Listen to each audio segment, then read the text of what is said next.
palestra do professor Lúcio Gomes Machado, que é arquiteto formado pela Mackenzie, com mestrado e doutorado pela USP, professor do Departamento de História da FAO. Ele é um dos responsáveis pela concepção da sequência de História do Design do curso de Design da FAO USP, titular do escritório GNAA, Gomes Machado Arquitetos Associados, com graduação no campo profissional. Mas nós o convidamos para dar palestra hoje por um aspecto que consideramos pioneiro, que foi a elaboração de uma história de design a partir de uma das suas principais habilitações, o campo gráfico. Uma disciplina elaborada numa situação que ele vai narrar lá na FAO nos anos 70. Tá? Então, ele vai desenvolver os aspectos conceituais da disciplina, mas vai fazer algumas outras relações. Então, eu convido o professor Lúcio Gomes Machado para proferir sua palestra.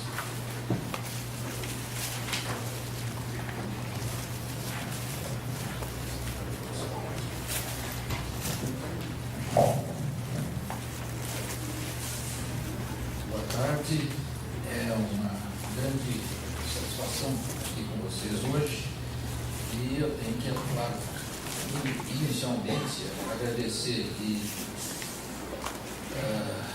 fazer uma saudação especial ao Marcos Braga, porque ele está fazendo o que a gente já deveria ter feito há muitas décadas atrás, né, que é sentar e pensar um pouco sobre essa questão da história do design, como isso faz parte da formação profissional. É uma coisa sempre muito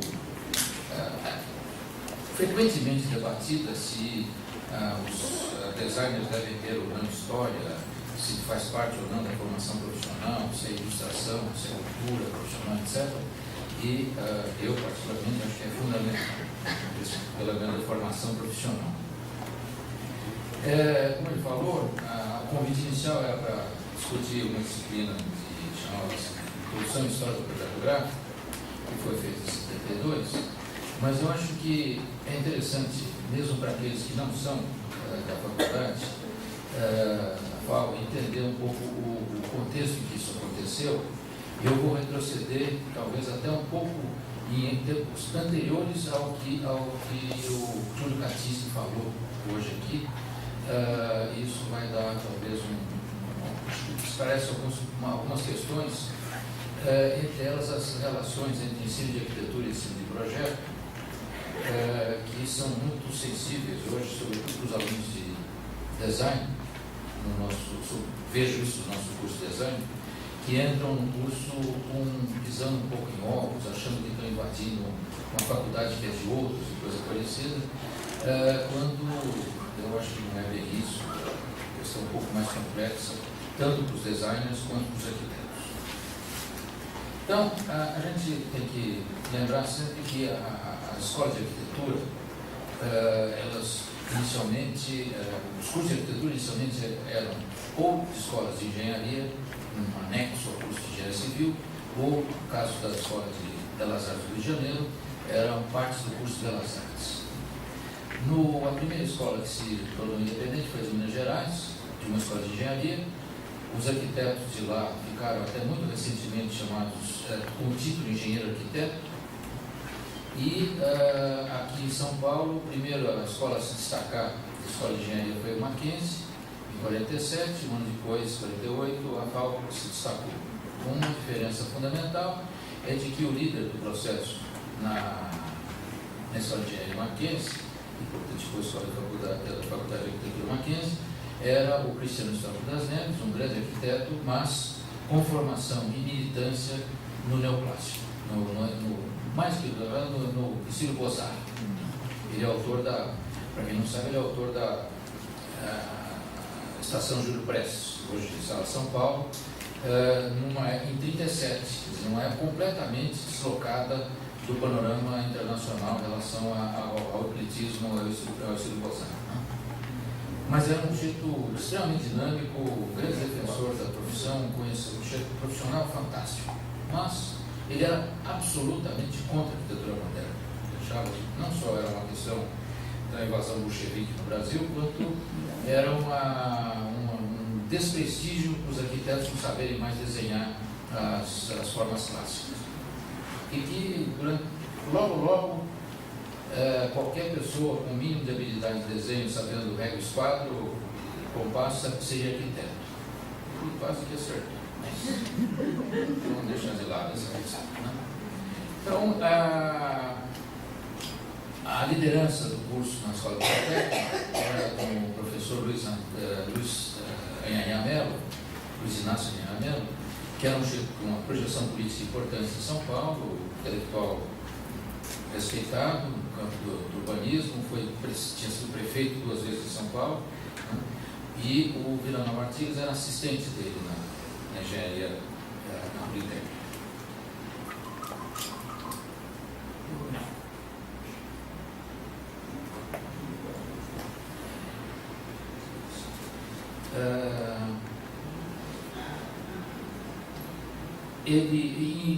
Por volta do ano 47, há uma movimentação de alunos do curso para se destacar da Escola Politécnica, o que ocorre em 48, e um pouco tempo depois vão se instalar ali na Rua Maranhão, num prédio que havia sido doado pela família Penteado, especificamente o Álvares Penteado da Fundação, para fazer primeiro uma biblioteca de artes e depois uma escola de artes. E isso foi relativamente transformado para fazer a sede da Faculdade de Arquitetura. O que interessa é que essa herança politécnica traz no seu bojo uma atenção ao que é construtivo, às relações entre técnica e forma. Isso é uma herança importante na formação dos arquitetos de São Paulo. Há várias teses discutíveis, às vezes sim, não, entre a cabeça de quem se formou na Belas Artes do Rio de Janeiro, a cabeça de quem se formou ao mesmo tempo que aqui em São Paulo, por volta da saída da Poli, no começo da FAO, em que a forma de abordagem da arquitetura tem diferenças. Mas isso não é a única vertente possível, porque aqui em São Paulo alguns arquitetos já pensavam dessa forma, seja arquitetos que não foram formados em São Paulo, foram formados na Europa, como é o caso do Gino Leve, seja o Brat, que foi formado no Mackenzie, mas que eram cultos, que iam e estudavam arquitetura. Ambos fizeram propostas de projetos em que a questão do design estava implícita, embora isso não fosse um discurso da época. Como? O Rino Leve, em fim de dos anos 30, projetou um edifício de apartamentos que foi construído, que ficava na esquina da Avenida da Brigadeiro Luiz Antônio com o viaduto Maria Paula, que já foi demolido, em que havia todo um projeto de caixilhos pensado como uma produção seriada. Além disso, ele projetou um fecho de janela de correio, que não sei se tem aqui, aquele fecho assim, que está à venda em qualquer boteca até hoje, nunca foi patenteado, evidentemente, porque não é a cabeça nossa até hoje, né? Mas que certamente é um objeto claro de desenho industrial, né? Posteriormente, quando ele, junto com o Roberto Sequeira César, fez o projeto do edifício Prudência, aqui na Avenida Higienópolis, aqui pertinho, quem não conhece, passa a de andar 2 quarteirões de chegar lá à esquerda, né, na Avenida Higienópolis. Esse prédio, ele tem a estrutura, claro, feita de concreto armado, e parte da alvenaria foi feita em bloco, mas uma parte considerável dos seus elementos foi fabricada em oficina e transportada para o canteiro, como uma clara montagem industrial, né? E isso vai sendo incorporado ao corpo de conhecimento dos arquitetos. Eles são arquitetos de referência para os jovens arquitetos, certamente. Voltando ainda ao Oswaldo Brat, ele vai fazer uma experiência que é fantástica, pouco conhecida, infelizmente, que é o projeto da cidade da Serra do Navio. É uma cidade artificial, vamos dizer assim, criada especificamente para apoiar a exploração do manganês no Amapá, em que uma empresa nacional acaba vencendo a concorrência, chamada Ipome, depois ela se associa a Pedra do Sil, que era a maior fábrica de aço do mundo, que necessitava, era cliente preferencial do manganês, e assim por dentro. Bom, encomenda-se a ele, na segunda metade da década de 50, uma cidade, e que ele vai projetar todo o requinte de um arquiteto bem formado, com questões ambientais, ventilação cruzada, ventilação natural, iluminação natural mais possível, etc. Mas ele vai pensar a série de casas vão ser feitas em oficina para serem montadas no canteiro. A maior parte dos equipamentos e dessas construções são feitas no sul e exportadas para o Nordeste, para o Norte, para montagem lá. Além disso, o equipamento todo foi feito uma pré-montagem, conjuntos CKD, vamos dizer assim, para fazer cada casa, que via do lustre à colherinha de café, tudo prontinho para ser montado à distância, porque não tinha absolutamente nada no local. Então, obviamente, ele estava pensando como a gente pensaria, como se um designer hoje fosse pensar uma cidade, um conjunto habitacional, fazendo um caminho inverso. E é claro que ele nunca se autodenominou designer. Então, essas distâncias eu acho que são limitadoras quando se separa arquitetura de design. E eu acho que cada vez mais, só ver o panorama internacional que há de mais interessante na arquitetura mundial, a junção de trabalhos de indústria e projeto de arquitetura está cada vez mais sendo cruzada, sendo interconectada. E eu acho que esse é um dos problemas do Brasil, é exatamente a distância que a arquitetura tem da indústria hoje. Ainda tem uma distância muito grande e os arquitetos ainda têm um peso muito grande da arquitetura à moda do Renascimento, da obra única, autoral, extremamente vinculada com uma expressão muitas vezes só plástica e não construtiva, com notórias e muito importantes exceções. Bom,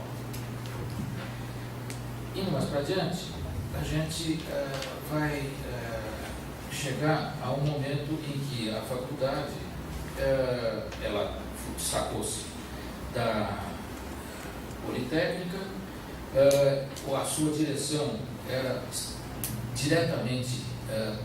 predominantemente exercida por catedráticos da Escola Politécnica. Havia, portanto, um peso político significativo nesse sentido, e os jovens arquitetos formados pela FAO e já encaixados no processo didático, como docentes, começaram a se organizar para tentar mudar essa questão. E a solução que foi apertada foi a eleição de uma pessoa que não fosse dos quadros da faculdade nem dos quadros da Politécnica, sobretudo que não fosse dos quadros da Politécnica. A pessoa escolhida foi o Eval Gomes Machado, que é meu pai, que fez o concurso de carta de 54 nessa sala exatamente, mas na área de política, porque ele, com formação inicial, tinha começado o seu curso superior na São Francisco. Com a inauguração da Universidade de São Paulo, ele se bandeou para Ciências Sociais e acabou sendo, foi aluno da missão francesa, etc., e acabou sendo admitido como assistente e depois se tornou catedrático. No entanto, no período entre 47, 48 e 50 e muitos, foi muito ativo na criação, na direção do Museu de Arte Moderna, na criação da primeira Bienal de Artes Plásticas, na crítica de arte. Ele foi do Grupo Prima, então também teve a sessão de artes, era dirigida por ele, era ele que era o responsável da crítica. Isso tudo fez com que houvesse uma atração pelo nome dele, pela contribuição que ele podia dar, além do que ele também tinha estudos sobre arquitetura tradicional no Brasil, especialmente o barroco de Minas Gerais e o baiano. Então, tudo isso levou a que o nome dele fosse razoavelmente unânime e ele acabou sendo eleito pelo Conselho Universitário, uma vez que a faculdade recente não tinha catedráticos suficientes próprios para ter uma congregação. Isso ocorreu em 1961 e essa presença nova catalisou um desejo de reforma do ensino. E que foi pioneira, de certo modo. Claro que algumas unidades da universidade já tinham departamentos, mas a gente tem que lembrar que isso ocorreu antes da reforma de 68, que foi imposta pelo governo da ditadura, em que a gente, na época estudante, combatia aquele acordo Necuside, mas que se revelou, de certo modo, um progresso para a universidade, não um retrocesso. Bom, a ideia que é interessante, que é original na faculdade, é que os departamentos implantados, histórico crítico, projetos de edifícios de cidades, de urbanismo e tecnologia, eles não tinham como objeto uma área do conhecimento, mas eles eram organizados em torno de um método de trabalho. Então, a gente conhece o departamento de zoologia, de estruturas, de letras e filosofia, né? Mas, no caso, a gente tem um departamento que trabalha com métodos de ciências humanas, trabalha em história. Um departamento que trabalha com ciências exatas aplicadas, tecnologia, que é o departamento de tecnologia da arquitetura. E um outro, que é o de projeto, que deveria constituir um estudo sobre método de projeto, coisa que não foi feita com a intensidade que deveria ser feita, quase não foi feita. Muito bem. Mais adiante um pouco, quando a reforma universitária, se realiza um fórum em 68 e nesse fórum se consolida a ideia de que o objeto de trabalho deveria ser dividido em grupos de disciplina. Então, edifícios, o urbano, desenho industrial e programação visual seriam 4 áreas no departamento de projeto que se cruzariam com a matriz nos 3 departamentos. Essa implantação foi imperfeita. No departamento de projeto, de fato, a matriz foi implantada e dura até hoje. Depois foi acrescida uma sequência mais de paisagismo. Mas no departamento de tecnologia, por exemplo, nunca foi implantado nada além do edifício, muito pouca coisa em relação à implantação de sistemas urbanos.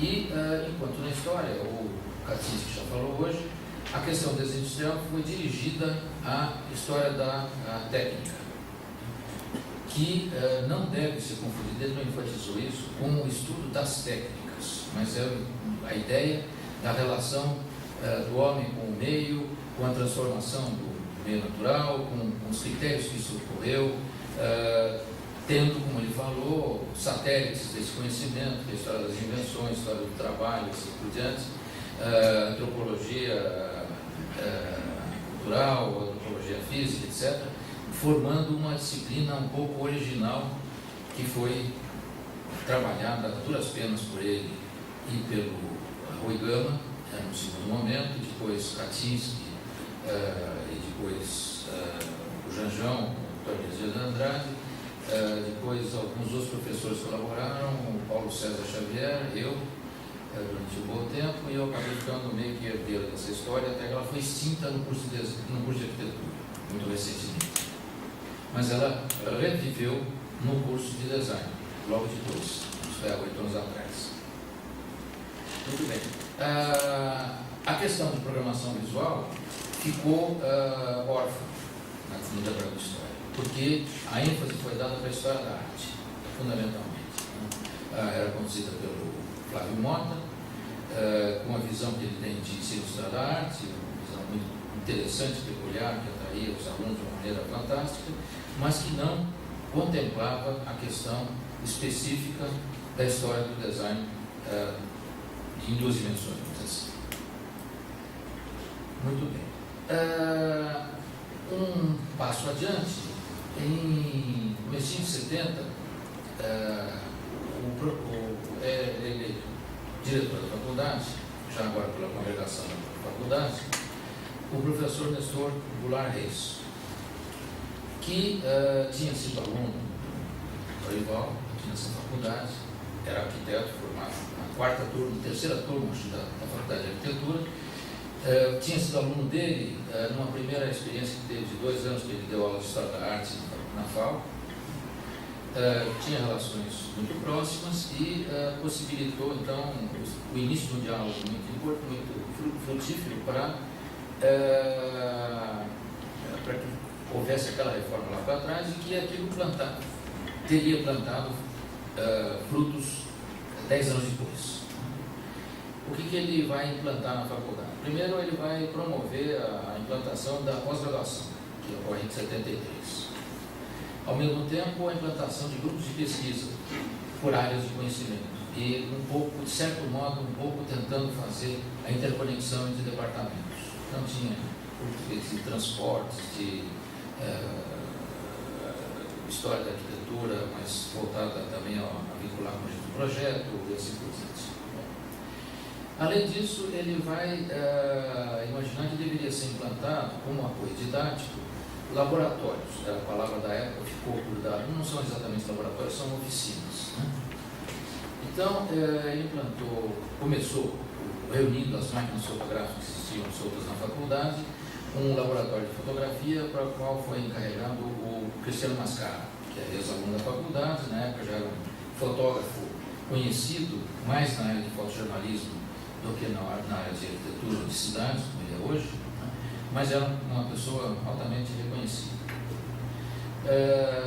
Transformou uma antiga oficina de maquetes que existia da década de 60, que era dirigida na década de 60 pelo Zanini Caldas, que já era na época um desenhista de móveis consagrado, não se chamava designer também, porque a palavra não era conhecida, era desenhista de móveis, que gerou gerações de arquitetos muito hábeis de maquetes e modelos em balsa, madeira, compensado, que era o que era fazer na época. Essa oficina de maquete, bom, a gente precisa lembrar que é importante que em 69 foi o primeiro ano que teve curso na cidade universitária. A escala da faculdade mudou de 30 alunos para 150. E o espaço, evidentemente, era outro, completamente diferente.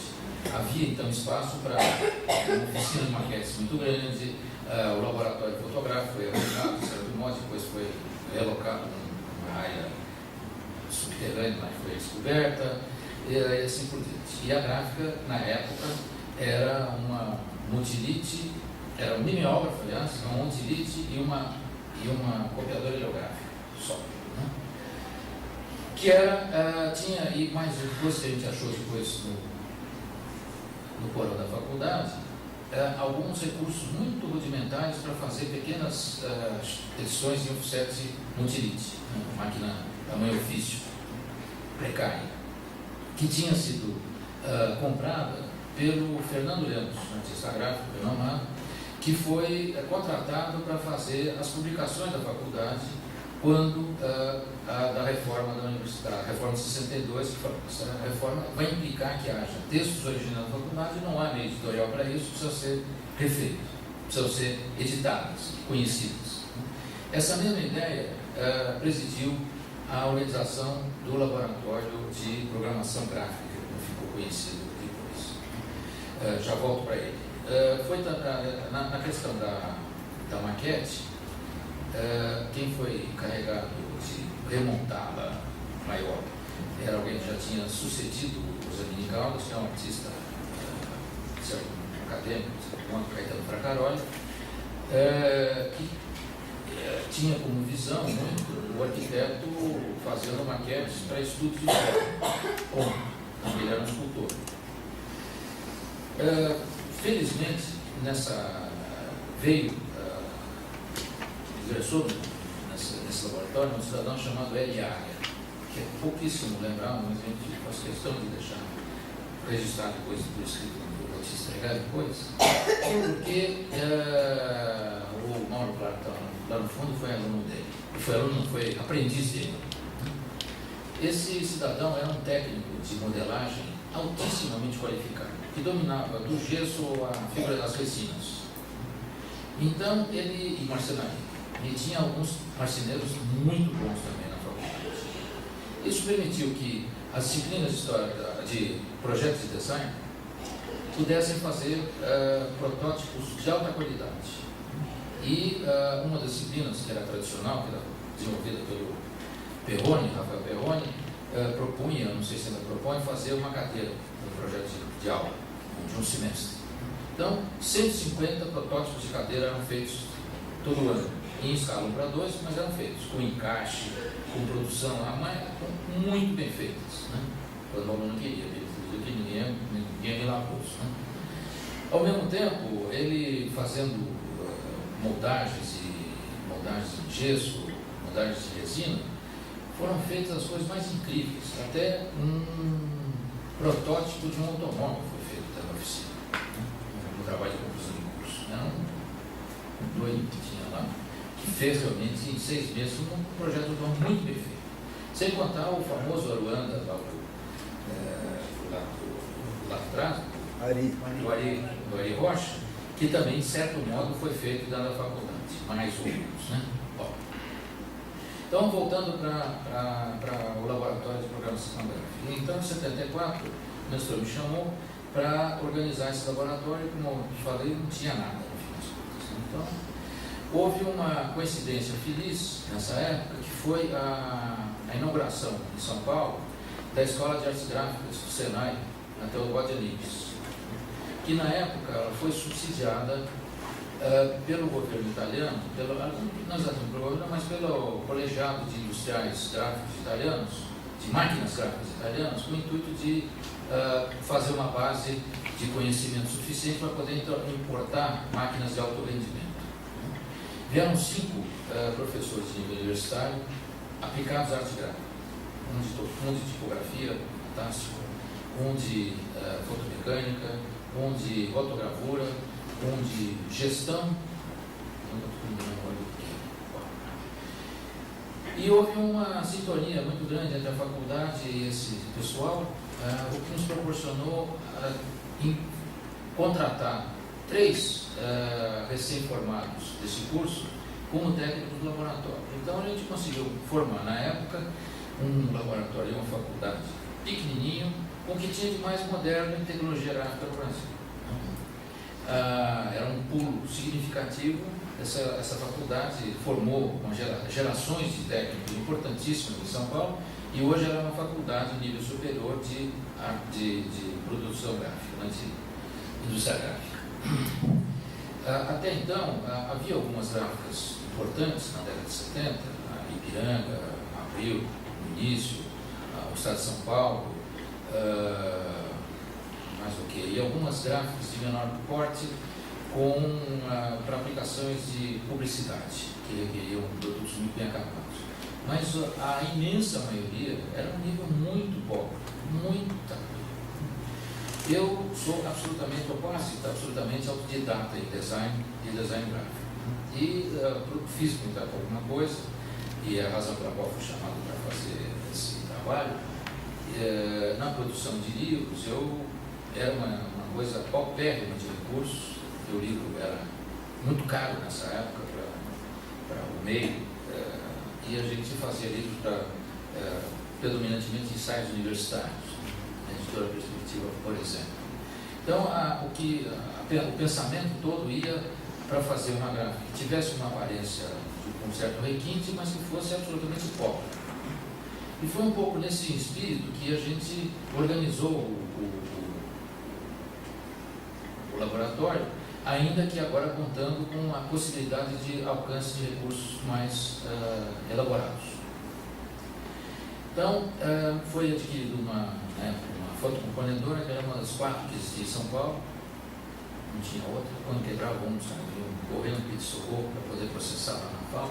Depois eu fiquei sabendo isso 3 anos depois, que não era mais coordenadores, eu de noite escondido lá no quarto. Uma fotomecânica de formato grande, 50 por 60, uma máquina offset, também meia folha, razoável, dobradura, dobra, corte, etc., bastante razoável. Com isso, houve um incremento nas publicações que até então eram feitas em mimeógrafo. Houve uma melhoria. E a ideia que o Nestor pensava desde o início e que me transmitiu era que esse laboratório tivesse uma dupla vida: a produção editorial da faculdade, mas ao mesmo tempo que fosse um apoio às disciplinas de comunicação visual. Isso se notou, foi feito de duas formas: uma que não foi pensada e uma que foi pensada. A pensada foi montar uma tipografia. A produção da fotocomposição já se imaginava que a tipografia assumir muito pouco tempo, pela dificuldade artesanal de trabalho. Mas que a gente achava importante, eu continuo achando importante, ter contato com o tipo físico para entendimento da lógica da tipografia, da composição e tudo que veio antes e tudo que a gente faz hoje com qualquer processador de texto vagabundo no computador.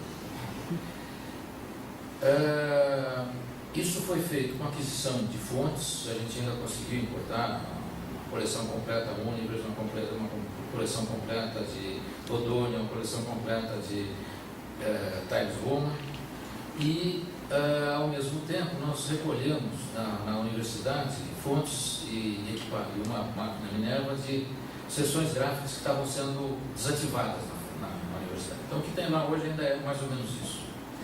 Logo depois a gente fez um ateliêzinho de serigrafia, que para nós na época tinha uma importância sentimental, porque no movimento estudantil na época usava a serigrafia intensamente como meio de vinculação da propaganda política nossa, no movimento estudantil. E era feita sobretudo com serigrafia de recorte, matriz de recorte, o que é uma coisa, é um recurso interessante, sobretudo como aprendizado, né? E você fazer autorrelevo na unha, fazer letra na unha e assim por diante, é uma coisa boa para melhorar a acessibilidade dos alunos. Mas agora, como tinha a fotomecânica, já podia se fazer um cruzamento entre a preparação de um original com letras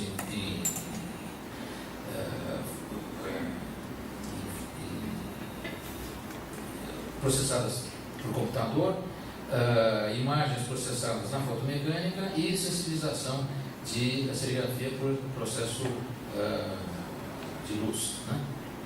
O que fazia com que a gente adquiria, então, um meio muito barato para fazer provas de projetos mais elaborados que poderiam ser feitos depois em offsets, né? Ou em fotogravura. Isso parecia ser um recurso muito interessante para os alunos. Mas o que fez muito efeito foi a abertura que nós demos para os alunos terem um certo, quase um livre acesso, não só na área de impressão, mas sobretudo na área de preparação. A gente tem que lembrar que essa área é pré-computador, então era a área de desktop, de montagem de fotolito, de coisas que a maior parte dos que tem menos de 30 hoje não sabe nem o que se trata, mas era uma área, uma coisa muito sofrida, né? Mas que era muito rico porque você intervia no processo de fabricação da matriz. E essa riqueza é uma coisa que está perdida hoje. A gente, com todos os recursos que existem nos Photoshop da vida e de design da vida, não há essa possibilidade de se fazer uma intervenção no processo de produção gráfica tão intensa quanto era possível fazer com essa, aspas, vamos falar, gráfica pop. Muito bem. Nesse ambiente, que é um ateliê com dezenas de mesas de luz, os alunos faziam não só coisas para o prêmio, coisas para eles, coisas ajudavam a gente a fazer livro, publicação, cartaz, etc. Isso é um aprendizado que eu reputo muito valioso em razão do que foi produzido nisso, não as publicações ditas, mas os alunos que saíram disso. Então, tem gerações de comunicadores visuais hoje aqui em São Paulo que foram, acho que, resultado um pouco desse processo de aprendizado prático de intervenção em matriz, de compreensão do processo gráfico, do processo técnico, vinculado à produção em forma, quer dizer, ainda é dependência entre as duas coisas. Ou, mais enfaticamente, como, com conhecimento tecnológico, você faz formas que você não conseguiria fazer a princípio. Então, exatamente esse contato dos alunos é a origem da disciplina História do Projeto Gráfico. Então, dela mais ou menos 75, se não me engano, então, um pouco depois de começar o laboratório, de instalar as primeiras coisas do laboratório, e a disciplina foi criada também nesse enfoque, como a tecnologia não dava nada de tecnologia gráfica, tinha um pouquinho de impulso sobre cor e nada mais, nós fazíamos ao mesmo tempo uma história correlata entre história dos processos gráficos e história do design gráfico. Começando meio que na pré-história, mas dando muita ênfase na invenção da imprensa de tipos móveis, e depois fazendo, digamos, um certo cotejamento entre o que era viável, possível e feito com tipografia e lixeria, etc., etc., e o que era possível ser feita com litografia, depois offset e assim por diante. Fazendo, então, uma certa história de pré-impressão, de impressão e de acabamento. Como isso resultava em produtos interessantes e que eram projeto. Não era uma coisa projetual, com sistemas mentais razoavelmente organizados, projetando, não era o acaso. O que era uma coisa não unânime na faculdade. Houve um diretor que me chamou um dia e falou assim: mas eu não consigo entender por que para juntar letrinha tem que ter curso universitário. Eu não expliquei. Ficou assim. Mas para mostrar que essas coisas são sofridas a rigor, né? Não era uma coisa unânime.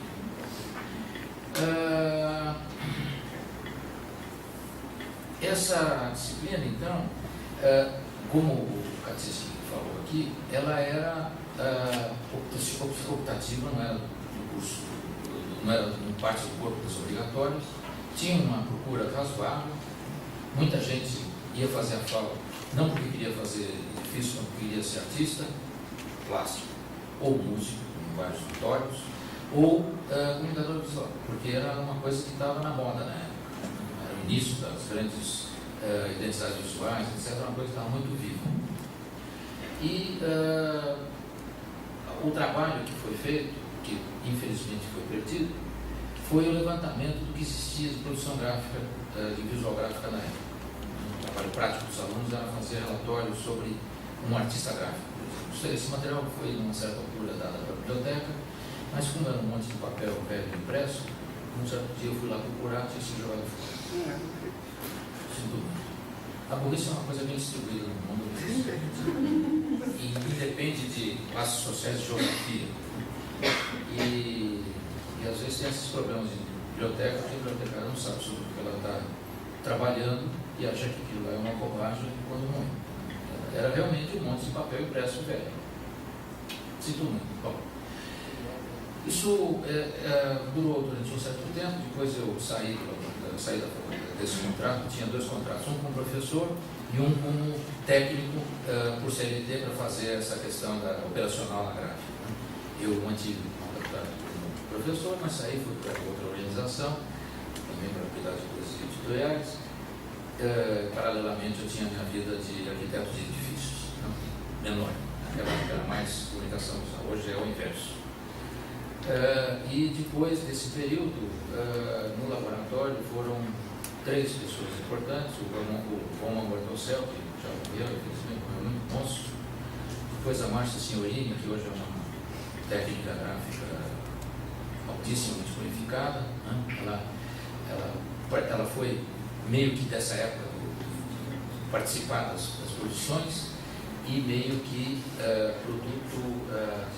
orientanda de um cidadão que caiu de paraquedas da faculdade, que era um cidadão chamado Armando Espinosa, que era um químico catalão, tinha migrado para o Brasil, assim, queimando as pontes, o diretor nunca mais voltou, mas que tinha se especializado em fazer consultoria gráfica, na época em que a questão de química e fotomecânica e impressão eram coisas muito pouco normalizadas e, portanto, cada estúdio tinha que fazer suas próprias normas e suas próprias sistematizações. E ele fez um enorme companheiro para aumentar, melhorar, discutir, falar, animar, etc. Projeto brilhante, personalidade, e foi quase que mais ou menos que o tutor da Márcia, tanto no mestrado quanto no doutorado dela, que foram especificamente sobre reprodução gráfica.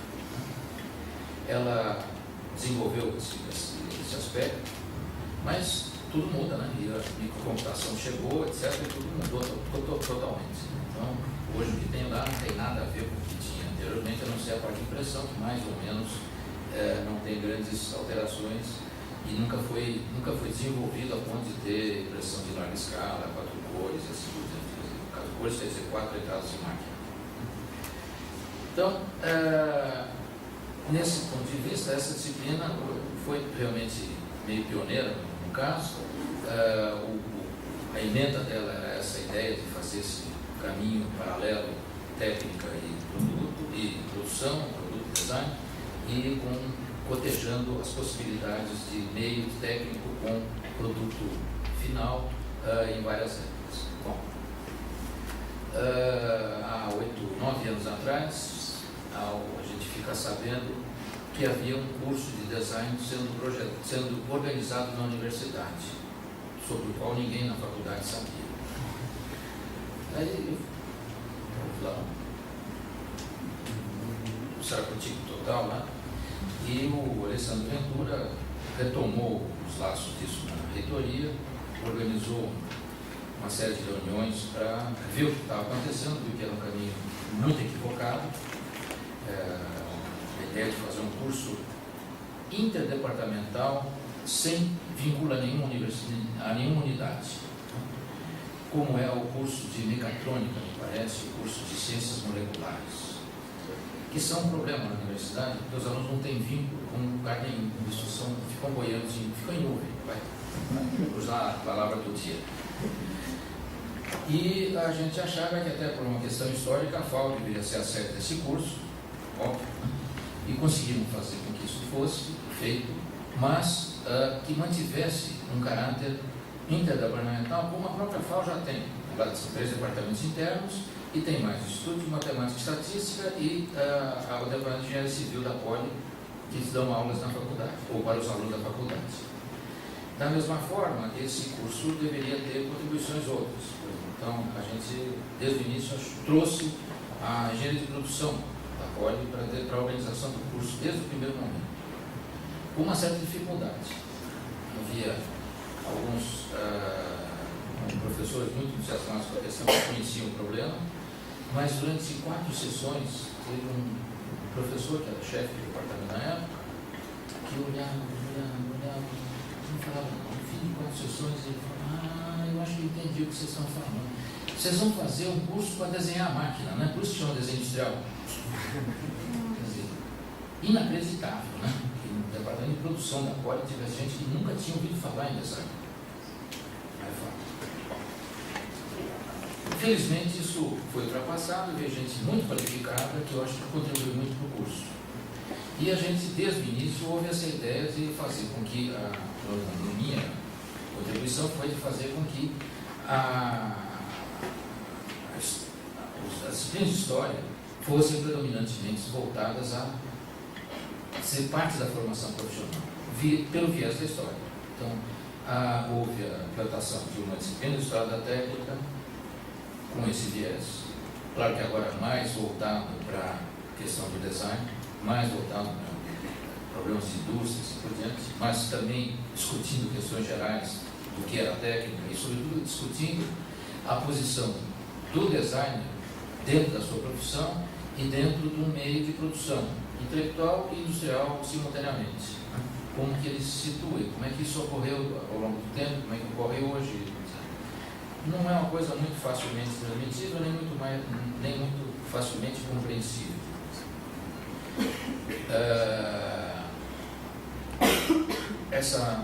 As 2 primeiras disciplinas de história, são 4 semestres de história. Eu dou, depois as 2 é o Marco Branco que dá, ele vai explicar como é que ele dá.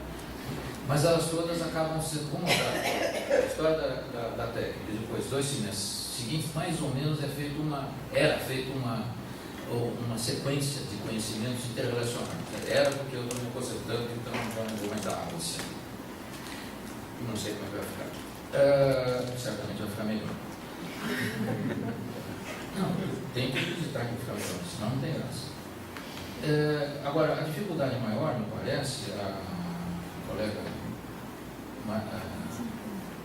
Ângela de Moraes aqui de manhã estava falando de escola técnica, a dificuldade de diálogo com o aluno, realmente isso é um problema. Né? Hoje a gente acha que o nosso curso é mais concorrido que o curso de arquitetura, é uma vaga para cada 40 candidatos, 35 a 40 candidatos dependendo do ano. Quer dizer, não é qualquer um que entra. No entanto, há um interesse muito vago pelo objeto de estudo, na maior parte das turmas e na maior parte dos membros de cada turma. Os alunos, por ser de noite, se iludem achando que estão fazendo estágio, a rigor estão sendo mão de obra de 5ª categoria em desenvolvendo web design para sites que não tem a menor graça. E tem absoluta crença de que o verdadeiro curso universitário está no professor Google. E é complicadíssimo. Num dos trabalhos que eu dei, tradicionalmente, era fazer uma comparação entre um processo existente hoje com o mundo digitalizado, digital, e o meu processo feito pelo mundo mecânico pré-digital. Um deles falou: posso fazer sobre máquina de escrever? Perfeito, em cima da pinta. Aí ele apresentou um PowerPoint muito perfeito, como todos são, né, sempre. E eu perguntei: como é que faz maiúscula na máquina de escrever? Ele falou: não sei. Pô, mas você não foi ver? Não, eu só tirei a imagem do Google. Então, quer dizer, zero de aproveitamento do trabalho, né? Nem para ver que estava escrito Shift na tecla que ele usa todo dia no computador. Né? Então, essa questão é muito complicada atualmente, eu acho. A gente conseguir mobilizar ou motivar o aluno a curtir uma profissão que eu acho fantástica. Eu acho que é futuro enorme, né? Um leque enorme de atividades, mas que há uma timidez incrível em abraçar isso e em estudar. Exposições várias, a gente recomendar livros. Imagina você está fazendo um curso no Amapá e está fazendo aqui em São Paulo. Aqui você vai lá no Centro Cultural São Paulo, tem o Dodge Pergunta que eu nunca vi, né? Coisa que eu nunca tinha visto, nem livro está lá. Né? Eles têm que dar nota para o cara que vai lá, isso é um negócio absurdo. Muito ruim. Tem, claro, sempre alguns alunos excepcionais, muito bons, etc., mas na média eu vejo um sacrifício muito grande. Eu não sei como isso vai ser ultrapassado. Eu estou saindo mais fit do que eu estava. Quando, nessa época da década de 70, havia uma animação, um entusiasmo por aprender, mas 10 vezes maior do que eu vejo hoje. Não sei porquê. Então, mais ou menos é o que eu podia falar, contar como história para vocês, meio que testemunho ocular da história, uma situação meio chata, mas espero que tenha sido de proveito.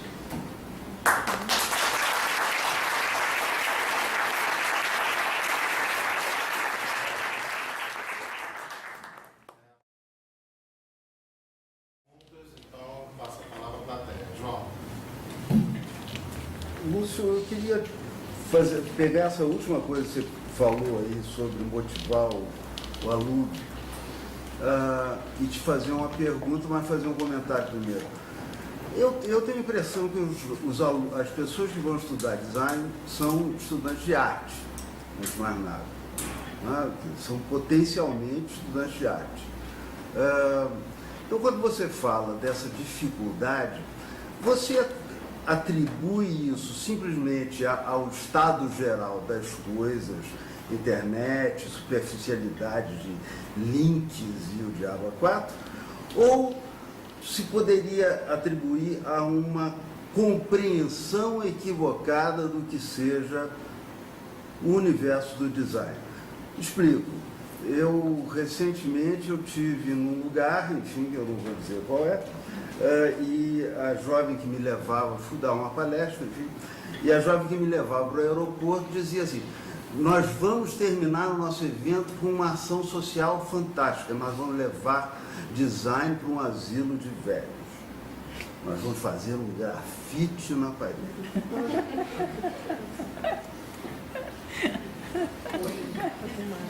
Então é isso. É complicado, né? Porque hoje você passa na rua, tem design de sobrancelha, design de móvel, design de hair design, design de tatuagem, as coisas mais inacreditáveis. Quer dizer, avacalhou o termo design. Mas eu posso dialogar aqui? Não, aí eu vou discordar de você. Eu acho que isso tudo é muito bom, desde que seja compreendido na medida certa, né? Porque quando você pensa assim, que a expressão hair design, ela surge quando começam a surgir as cadeias de cabeleireiros, e que ali tem modelos, tem treinamento, tem uma série de coisas, você pode dizer, não, tem um projeto aqui, tem um projeto. Se você procurar em design de sobrancelhas, né, você tem estudos absolutamente fantásticos de geometria sobre o papel do design da sobrancelha na fisionomia da pessoa, né? Enfim, inclusive outro dia eu ouvi uma entrevista no rádio em que a moça designer de sobrancelhas dizia assim, nunca faça um design de sobrancelhas no dia do casamento, porque o noivo pode não reconhecer.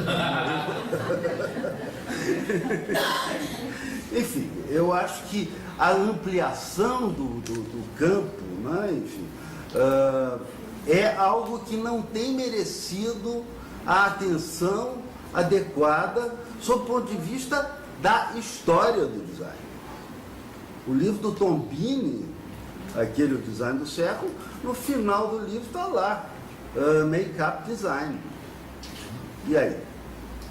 Não é só um fenômeno de avacalhação, né? Enfim, eu acho que é algo que exige um outro nível de compreensão.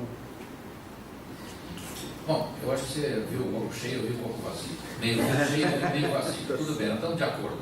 No fundo está na média de acordo. Agora, olha, eu, como dou aula também no curso de arquitetura, lá ocorreu uma coisa um pouco diferente, interessante. Se a gente pegar a turma dos anos 90, 80, 90, eram turmas mais apagadas, do que hoje. Hoje há um entusiasmo de fazer coisas, não sei o que, coisa de arquitetura. Então, não é talvez só pelo estado geral da moçada de só ter essa cultura rápida de ficar mudando de canal toda hora. Eu não consegui entender, realmente não consegui. Eu fiz nos quatro primeiros anos uma enquetezinha entre as turmas que foram passando por mim, e eu fiquei muito impressionado, porque eu sou meio viciado em jornal e coisa assim, e 100% dos alunos não liam jornal. 100% dos alunos não liam revista semanal de informação. E o que me chocou mais é que talvez uns 10% lessem revistas específicas, tipo Publish ou a BDC Design, ou coisa parecida, em português. Estou indo para ter o design de japonês, né, de Tóquio. Então, mas não dá vontade de aprender as coisas, de ver o que os outros estão fazendo? Eu acho estranho. Sem dúvida. Eu não sei responder, é uma incógnita para mim. Talvez eu consiga, alguém aqui vai conseguir contar para a gente o que está acontecendo. Eu não sei, estou à espera. Tem mais alguém que possa fazer pergunta? Temos um tempo. Eu gostaria só de comentar sobre isso, sobre a questão que dizem que quanto mais tecnologia temos, mais distante, ou mais difícil é o desenvolvimento, o amadurecimento. Então, eu percebo isso também, eu vejo os alunos, me parece que é ensino médio, desde a forma de compreensão de um texto, e aprende, mas tem que ter um showzinho, tem que ter, o que os publicitários estão chamando agora, storytelling. Tem uma linguagem de show. Esse show está ligado a um deslumbramento, alguma coisa de uma cultura romântica. um período bem romântico, de extremos, de passionalidade. E, segundo alguns textos, de curiosidade, eu li, diz que quanto mais desenvolvimento tecnológico, mais tempo se demora para a maturidade. Então, nós temos adolescentes de 40 anos. A rigor, a gente podia, aprofundando essa sua ideia, não é minha. Não, de outro que você apresentou, a gente podia dizer que todo o design que nós projetamos é para facilitar a usabilidade, que é uma nojeira de estar na parte de termo, né? Então, a pessoa vai cada vez menos tendo que se esforçar para adquirir conhecimento. E, portanto, vai ficando cada vez menos treinada e menos preparada para fazer essas tarefas. Então, eu brincava há tempos atrás que ia nos Estados Unidos e falava, mas é fantástico, os caras têm máquina de registrar que já diz qual é o troco. Claro, os caras são muito vivos, sabem que o cara não sabe fazer conta, é melhor que a máquina faça, só que ele erre o troco. Então, a pessoa também não vai aprender. Aí a gente vai aqui na esquina tomar café e dá 2 cafés e um pão de queijo. E a menina pega lá a máquina de calcular para somar 2 cafés e um pão de queijo, coisa que ela faz 400 vezes por dia, né? Não memoriza e não quer também aprender. Quer dizer, tem uma série de coisas que foram endurecendo as pessoas. Eu acho que ajuda.